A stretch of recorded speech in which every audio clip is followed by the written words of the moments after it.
एक startup event जिसमें नरेंद्र मोदी, सुंदर पिचाई और एलन मस्क जैसे लोग आ रहे हों और प्रमोट भी इंडिया के बिगेस्ट सोशल मीडिया इन्फ्लुएंसर्स कर रहे हों, अगर मौका मिले तो क्या आप ऐसा इवेंट अटेंड करोगे? 9,000 से ज्यादा एंजल इन्वेस्टर्स, 75,000 से ज्यादा स्टार्टअप्स और नेटवर्किंग करने का मौका। और कुछ ऐसा ही वादा था इस स्टार्टअप इवेंट का, जहां इन्वेस्टर्स और फाउंडर्स से ज्यादा इवेंट के दिन पुलिस देखने को मिली। वीडियो बहुत इंटरेस्टिंग होने वाली है, तो बने रहिए और साथ ही साथ सब्सक्राइब बटन को भी दबा दो। जरा सोच के देखिए, दो लोगों ने नेटफ्लिक्स की एक डॉक्यूमेंट्री से आइडिया लेके वर्ल्ड के सबसे बड़े फंडिंग स्कैम को अंजाम दिया। जिस नेटफ्लिक्स सीरीज से इन्होंने आइडिया लिया उसका नाम था fire, the greatest party that never happened. ये डॉक्यूमेंट्री बनाई गई थी आज से करीब 6 साल पहले हुए यूएस के एक स्कैम के ऊपर, जो कि लग्जरी फेस्टिवल के नाम पे किया गया था। इंटरेस्टिंग बात यह है कि इस स्कैम के ऑर्गेनाइजर्स ने बोला कि वो एक बहुत ही बड़ी पार्टी प्लान कर रहे हैं जो कि बहामास आइलैंड पे होने वाली है। इवेंट प्लानर्स ने यह भी बताया कि वर्ल्ड के 33 सबसे फेमस आर्टिस्ट आने वाले हैं जो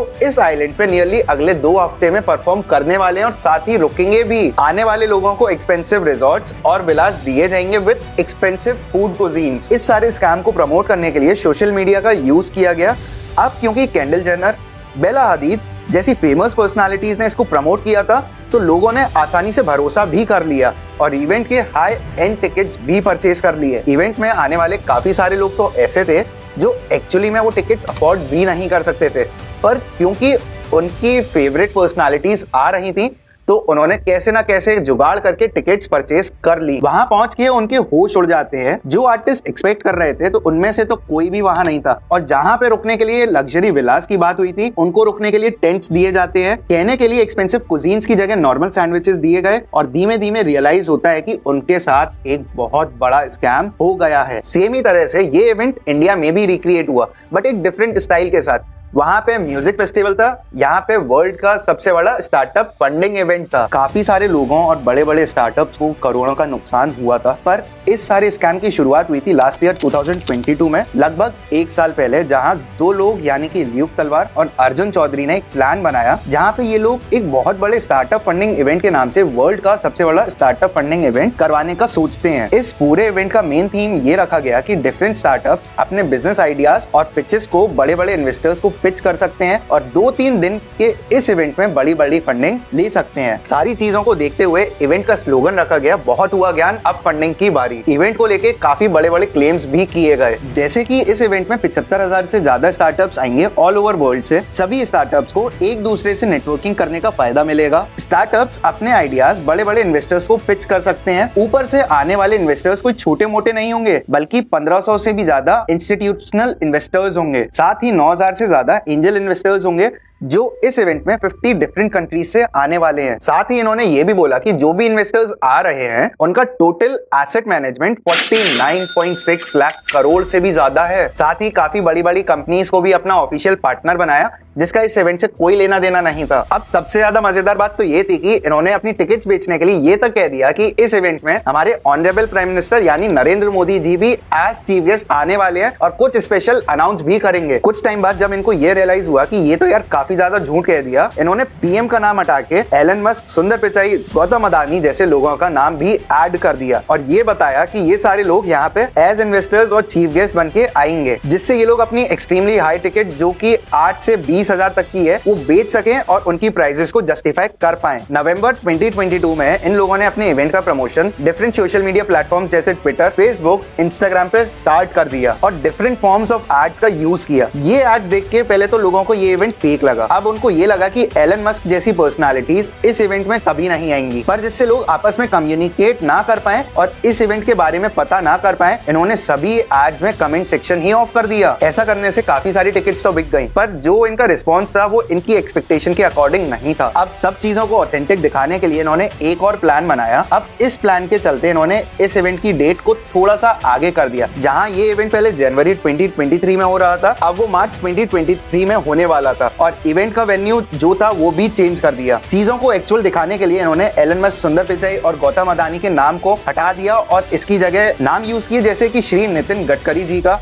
जो कि रोड एंड ट्रांसपोर्ट मिनिस्टर हैं, उत्तराखंड के सीएम श्री पुष्कर सिंह धामी जी और यूपी के डिप्टी सीएम केशव प्रसाद मौर्य जी का। अब क्योंकि इस इवेंट के जो दोनों फाउंडर्स थे उनके बैकग्राउंड को लेके कोई ज्यादा स्क्रूटनी नहीं थी, अपनी क्रेडिबिलिटी को एस्टैब्लिश करने के लिए इन्होंने एक मास्टर प्लान तैयार किया। इन लोगों ने श्री नितिन गडकरी जी के साथ एक फोटो डाली और इस फोटो के ऊपर ये लिखा, नितिन जी से मुलाकात हुई और इस इवेंट के रिगार्डिंग डिस्कशन हुआ और नितिन जी भी इस इवेंट के लिए काफी ज्यादा एक्साइटेड हैं और वो इन लोगों को काफी अच्छा सपोर्ट दे रहे हैं। ये सारी चीजों को देखते हुए लोगों को ये लगने लगा कि ये इवेंट ऑथेंटिक है और इन लोगों के कनेक्शंस काफी हाई लेवल पे हैं। लोगों को एक्चुअली ये लगा कि ये इवेंट हो सकता है काफी अच्छे लेवल पे होने वाला है और देखते ही देखते काफी सारे स्टार्टअप फाउंडर्स ने भी इस इवेंट में पार्टिसिपेट करने का प्लान कर लिया। टिकट्स के साथ साथ जो स्टार्टअप फाउंडर्स इस इवेंट में पिच करना चाहते थे उनको अलग से 30 से 50 लाख तक पे करने पड़े अपनी स्पेशल कैनोपीज लगाने के लिए। इसके साथ साथ स्टार्टअप फाउंडर्स ने काफी सारा पैसा खर्च किया अपने प्रोटोटाइप्स बनाने के लिए, जिससे वो इन्वेस्टर्स को दिखा सकें। साथ ही स्टार्टअप्स ने अपनी टीम्स को भी डिफरेंट पार्ट्स ऑफ कंट्री से बुलाया, जिससे वो लोग कंपनी की इजीली हेल्प कर पाए। इस पूरे इवेंट में आने का खर्चा, रुकने का, फूडिंग का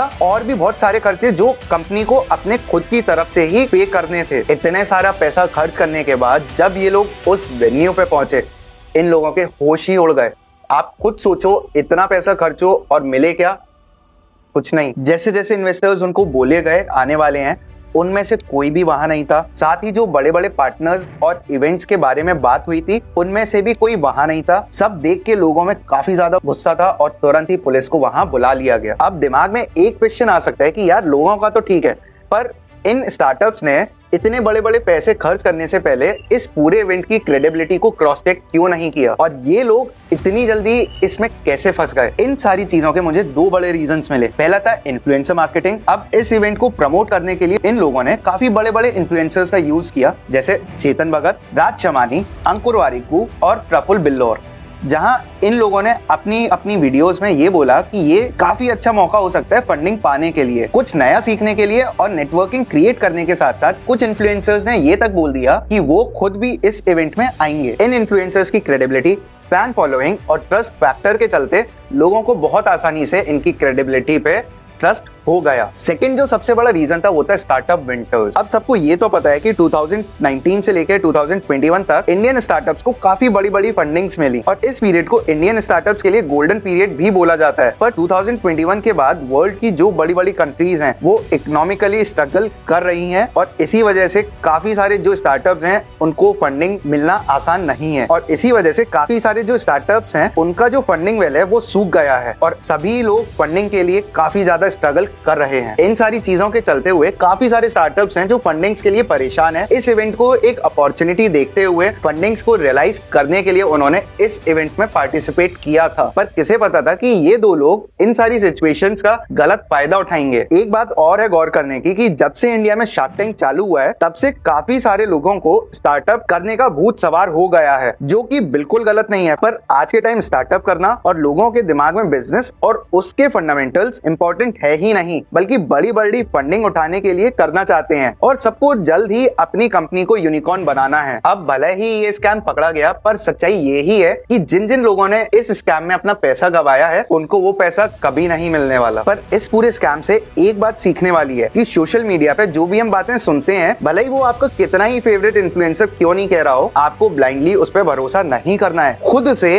एक बार क्रॉस वेरीफाई करना है कि ये ऑथेंटिक है भी या नहीं है। मान सकते हो कि आगे के लिए ये एक वार्निंग है कि इंडिया और वर्ल्ड में न जाने कितने सारे और स्कैम्स हैं जो आने वाले हैं, जिससे हमारे को सतर्क रहना है और मोस्ट इंपॉर्टेंटली बचना है। मोस्ट कॉमनली वो स्कैम्स होंगे जहां स्टार्टअप्स अपने आईपीओस मार्केट में लेके आएंगे, जहां ना उनके एक्चुअल रेवेन्यूज का पता है ना बिजनेस का पता है, तो प्रॉफिट्स तो भूल ही जाओ। बस एक ही मकसद है, रिटेल इन्वेस्टर्स का पैसा लूटना। वीडियो अच्छी लगी हो तो चैनल को सब्सक्राइब करना मत भूलिएगा।